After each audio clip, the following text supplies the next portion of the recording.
Welcome to another movie plot and enjoy the memories. It begins in the chemical capital of the world, Tromaville, where New York City dumps all of its toxic waste.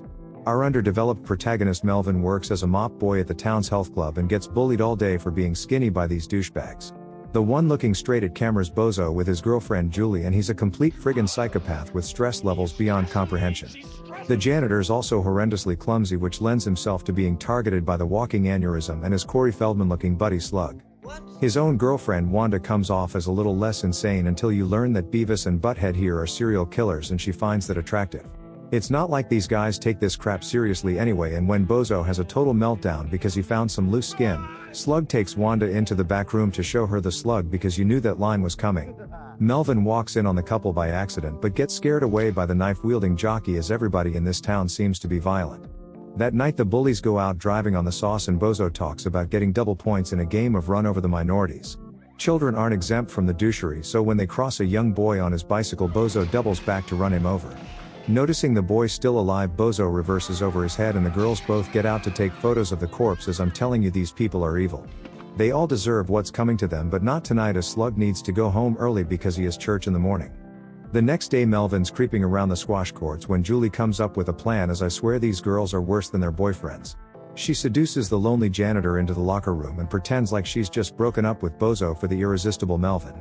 Her intention is to get him wearing a pink tutu, but when he begins to smell a trap, Julie's forced to pull out the big guns. They render the geek completely helpless, so he gets dressed and follows her to the pool room where the lights go out and he assumes the lips he's kissing are hers. They suddenly turn on and Melvin finds himself tongue-punching a sheep surrounded by a mob of laughing people in on the prank.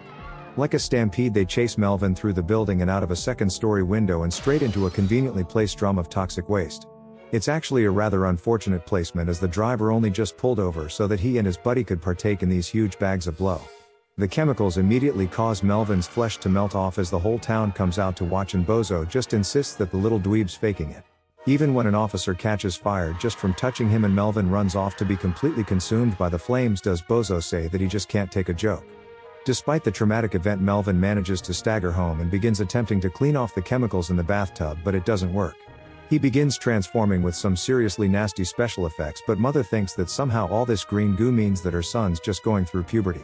Instead, he turns into a large deformed man, so I guess she was right in a way, and he runs off into Tromaville grunting and groaning. Elsewhere in town, a three-man gang's leader Cigar Face tries to pay off Officer O'Clancy, but the good cop refuses to accept the money.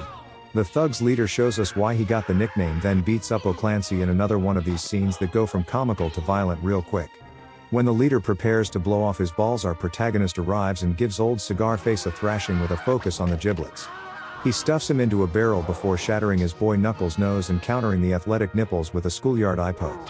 After crushing the goons' heads together, he leaves a mop buried in their faces as a call sign of the town's newest hero, the Toxic Avenger. Cigar Face, however, survives the flogging and gets run off by Toxie with what looks like the crane technique, but he's just got a foot on the barrel. Our new actor helps O'Clancy to his feet, while the one dubbing the character apologizes for his behavior, as he's not usually this violent. Sorry, madam. The officer runs away terrified, but lets it be known that he was saved by a large mutated man dubbed the monster hero by the press. The mayor of Tromaville's the massively overweight Peter, which I point out because this chunkster runs his campaigns on healthy living and somehow wins them. It shouldn't be surprising when you learn that Peter's the leader of Tromaville's organized crime ring, of which Knuckles and the Nip were his two best earners. Meanwhile, Toxie tries to return home, but his mother freaks out at the sight of him, leaving our monster hero to find a new place to live. He comes across a toxic waste dump by the river and cleans the place up into a makeshift home, complete with a picture of mommy. Elsewhere in Tromaville, three men hold up a Mexican restaurant, and the chatterbox Frank just outright names his partners Leroy and Rico. They begin harassing customers when Frank finds an easy target in the blind woman Sara, along with her seeing eye dog Larry. Leroy plugs the mutt just so you really hate him, then Frank takes it one step further when he introduces Sara to his friend Ben Dover. Suddenly and thankfully, the monster hero arrives to save the day, but every criminal in this movie seems to know martial arts. It doesn't help Frank, who Toxie rips the arm off and beats him unconscious with it before kicking the liquid out of Leroy or whatever that was. Rico's a bit different and puts up a decent couple-minute fight in which we still haven't had a clear view of the new Melvin's face. After a brief duel with an authentic Mexican katana, Toxie kills Rico by tying him to the deep fryer and submerging his hands in the oil. He then stuffs Frank in the oven and turns Leroy into a sundae complete with cherry on top before blending him to death like a milkshake. After leaving his calling card, Toxie walks the blind girl home, and since she's unable to see him, Sara's the only person in the whole town that'll talk to him. Even for a blind blonde, she's ridiculously clumsy and inadvertently causes more damage to Toxie than any of the kung fu criminals could dream of. He refuses to let her touch his face out of fear, so she reaches for his hand instead, but just gets a fistful of the mop monster. Sorry. Sometime later, Toxie returns to work to find a coked out man handing around syringes and crushes him to death with some weight plates. He then gives him the mop treatment and goes searching for the girls who are currently in the locker room looking at the gory photos of their previous victims. Wanda takes the Polaroids of crushed heads alone to the sauna, where there's no limits to this girl's depravity. Toxie enters with a rag over his head to give us a dramatic first reveal of this handsome mug before taking Wanda and burning her patootie on the hot coals. It's unfortunate, but that's the limit to her punishment, and our hero takes a celebratory piss in the back alley with his acid discharge. A limo pulls up and a pimp tries to push a girl onto Toxie, but when he attacks the creep, the vehicle suddenly turns into a clown car filled with generic goons. They're no match for our walking cesspool, who defeats all the untrained fighters and gives the "tell your friends that there's a new sheriff in town" speech. He takes the girl home, and we enter a montage where the Toxic Avenger saves two young boys from being run over by these completely unchecked schizos. They begin selling Toxie t-shirts, and he gets a friendly reputation by helping the elderly cross streets, opening jars and handing this woman a baby, which is given no other explanation. The criminals begin turning themselves in for protection, and the jails get overcrowded, which gets brought to the mayor's attention.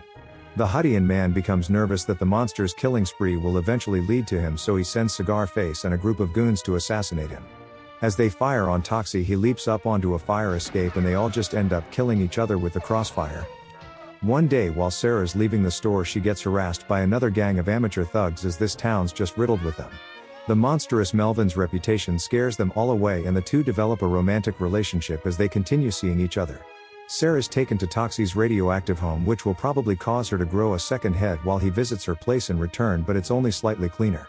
She sees him for the first time, but must also be numb in both her hands because she says that he's a beautiful person. The words cause him to smoke up, and the two bump uglies over some old couple's apartment before we get shown the worn-out aftermath. The next morning, Melvin gets a massive breakfast of eggs to maintain his strength before returning to the health club once again. He attacks Julie, which is completely justified, but some woman enters with deodorant and it disorientates our smelly superhero. Julie escapes and of all places flees to the basement as Toxie chases her down, punching through metal doors like they're paper mache. He corners her in a maintenance closet, where the implications that he stabs her with scissors or possibly just gives her a haircut. Next, he goes after Slug and Bozo, who's currently having an anger fit waiting for Julie to show up. To blow off steam, the two offer to help some old lady with her groceries, but then just beat the crap out of her and steal her car. Toxie steps into the middle of the road, so Bozo tries to run him over, but he leaps onto the roof of the car and gets taken for a ride. He crushes Slug's throat and tosses him out before climbing in and confronting Bozo by revealing himself as the scrawny Melvin. Bozo apologizes profusely, but after a few accidents that even cause innocent people to die, Toxie rips off the steering wheel, causing them to go off the side of a cliff and explode on impact. It finally kills Bozo, who deserved it, but Melvin just climbs out of the wreckage completely unharmed and shakes it off. He then goes to a dry cleaners, where the seemingly innocent Ms. Haskell's having some suspicious white substance cleaned off the front of her son's pants. Toxie enters and chases the midget around the store before stuffing her into a washing machine and turning it on with this wild line. No sticky and no washy. She's pressed to death, but it's revealed by the police chief that Ms. Haskell partook in slavery, as this town just keeps getting better and better. The mayor keeps that tiny detail a secret from the public and convinces everyone to hunt down the monster for killing a pillar of their community. Meanwhile, Toxie returns home to reveal to Sara that he's the creature from the news that has been going around killing people. Sara doesn't seem to care, so the two decide to escape the city and move to somewhere with hopefully less victims. They find a nice location to camp, but while Toxie's showing Sara his mop handle, a pair of story-driven cops spoil the fun. They alert the mayor to the tense location, so he has the Sig Heiling police chief call in the National Guard in hope of finally killing the monster. The army rolls into Tromaville, but most of the town has been saved by the monster in one way or another and plot for a way to protect him. Surrounding the tent with the entire town and military, the wide mayor intends to open fire, but he's told by O'Clancy that there's a woman inside. Even Melvin's mothers come out to tell them that he's a good boy, but she's pushed aside as the heel-clicking chief gives the order to open fire. Toxie and Sara exit the tent clothes on mop away, but the people of Tromaville rush to form a body shield to protect their hero.